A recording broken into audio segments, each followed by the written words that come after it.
So I usually do my homework. I'll find somebody who knows somebody or something. They could give me some information, like, who is it? Like, who is he? And, Frenchie, they got me the tape. They got me the tape of his mother's house, where his mom's work at. You know what I'm saying? The other cribs, the studios, stuff like that. That's the Cali tape. Right. Okay.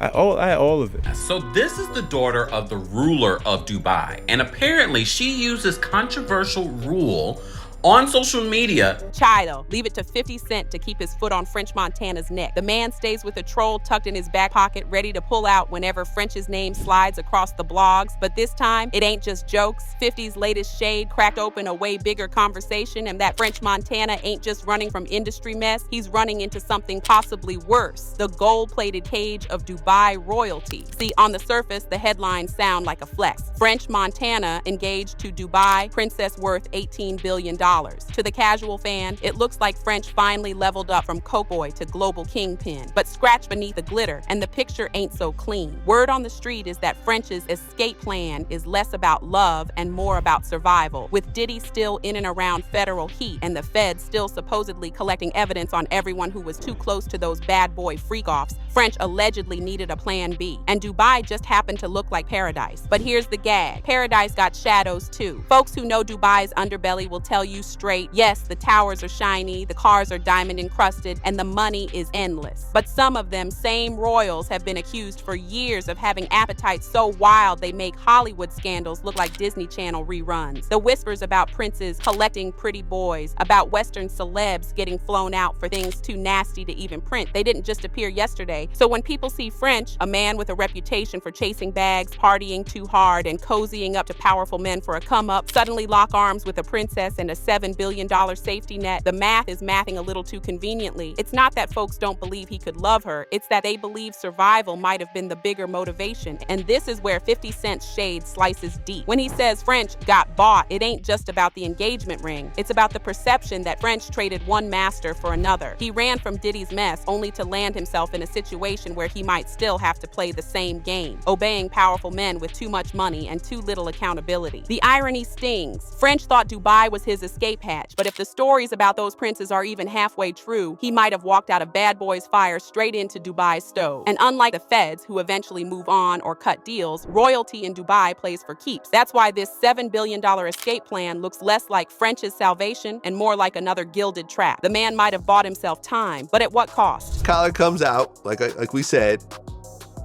and now you have real deals on the table. And out of all those, you go with Diddy. That's not how it really went. Was it Diddy? Was it Bad Boy MMG? Yeah, I went to go see Ross.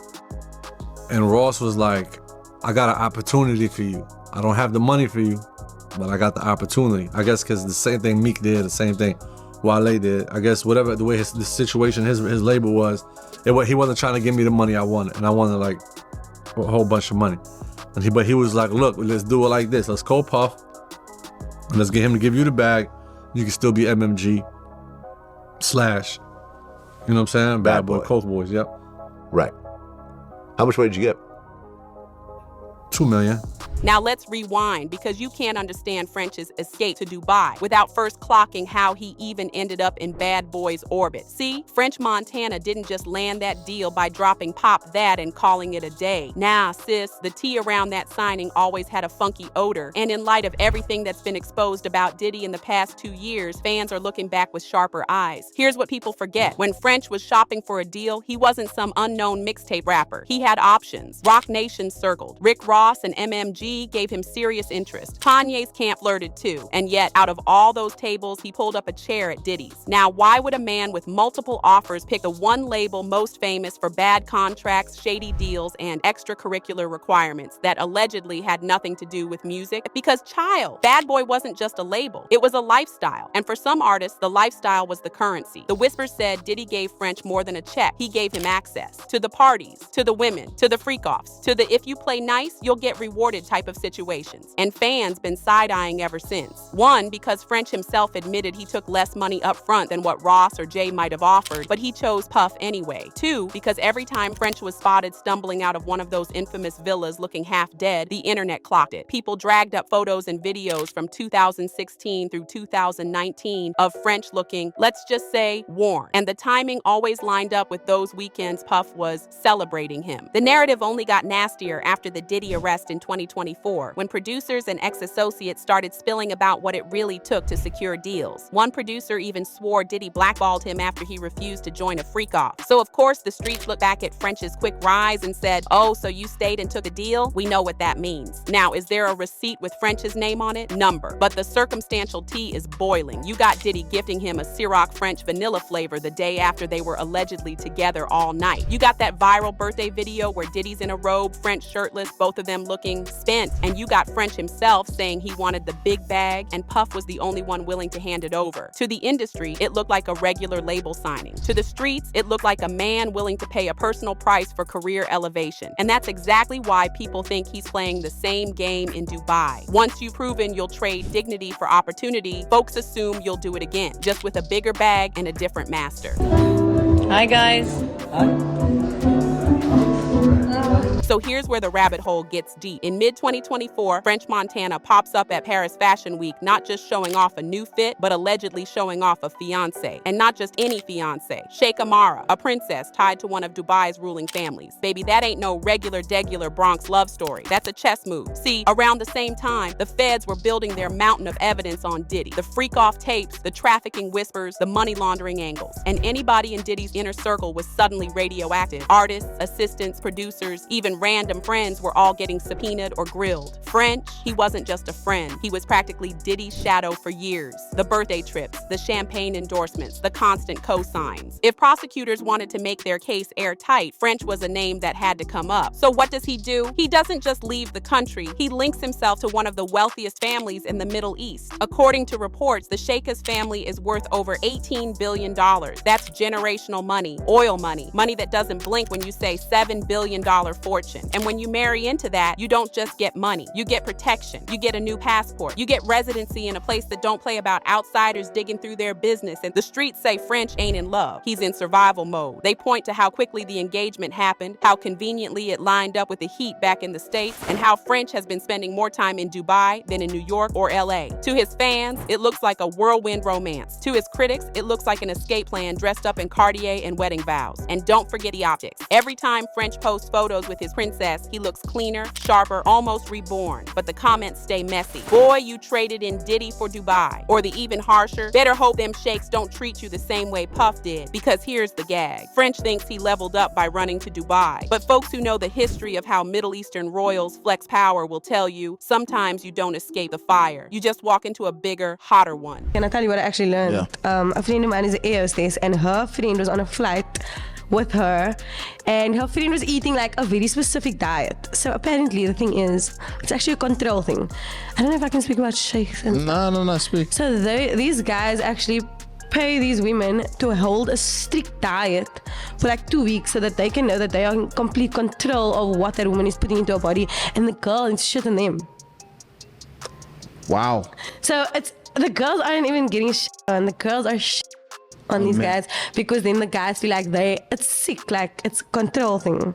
So then they know, like, oh, you listened to me for 2 weeks. Yeah, so that's probably their kink, that girls actually listen to them. No 2-minute noodles. Here's the part French probably don't want to hear. Running from Uncle Sam to the UAE don't always mean freedom. It might just mean you signed up for a new kind of contract. See, Dubai's reputation is all Lambos, skyscrapers, and pet tigers on yachts, but the whispers have been ugly for years. Influencers fly in wide-eyed, chasing that tax-free glam, then sneak back spilling tea about palace parties where folks were treated like props, men and women both. Allegedly, some royals don't see outsiders as people. They see them as playthings. And when you step into that world broke compared to their billions, you don't set the rules. They do. Now picture French Montana. Against Sheikh Amara's family's $18 billion fortune, he ain't wealthy, he's ornamental, and he don't even got any political power. Sheikh Amara is the daughter of one of the greatest autocrats of our modern era. French is just pretty, foreign, famous enough to bring shine, but not powerful enough to push push back if they decide he's just another accessory. Folks online are already saying the move looks less like escaping Diddy and more like upgrading to new handlers with bigger palaces. Instead of freak-offs in Miami, now it's private villas in Dubai. And the family French just tied himself to? They're not strangers to global scrutiny. Remember Sheikh Amara's viral Insta divorce in 2024? Sis shocked the whole world by dumping her husband with 3 words, "I divorce you," a public defiance unheard of in royal circles. Admirable, yes, but also proof of just how messy royal life can get. Add in her relatives, Princess Latifah's failed escape attempt, Princess Shamsa's alleged abduction, all allegedly sponsored by their own father. The autocrat, Dubai's absolute ruler, French's new father-in-law. Now suddenly the fairy tale sheen looks cracked. When power that heavy moves against you, freedom ain't promised. That's why the internet calling this his $7 billion escape plan makes so much sense. Marry into obscene wealth, secure residency, and hide under a royal shield if the feds come knocking. On paper, genius. Socially, baby, it's deja vu. For years, people clowned French as Diddy's boy toy, the shirtless dinners, the birthday serenades, the Ciroc rewards. Now the gossip says he swapped one sugar daddy for a whole dynasty of potential sucrose habibis. The irony bites. Hip-hop sold us French as the underdog hustler. Moroccan grit, Bronx hustle, Coke boys pride. But Dubai royalty don't play like bad boy records. You don't outshine them, you don't embarrass them, and you don't outlive your usefulness. If the whispers hold even a kernel of truth, French didn't escape a velvet leash, he just traded it for a golden cage. So yeah, he left hot water in the States. But in Dubai, ooh, baby, he might be sitting right on the stove. Table, and I'm sure there were some other ones also. Yeah. I came to Steve Rifkin when I had Chopper Down. Mm-hmm. I walked in the office, it was him and Gabi. Yep. And Gabi was managing. I was like, yo, Steve, give me $200,000. Let me go make music. You know what I'm saying? Just let me. Steve was like, nah, I'll give it to you.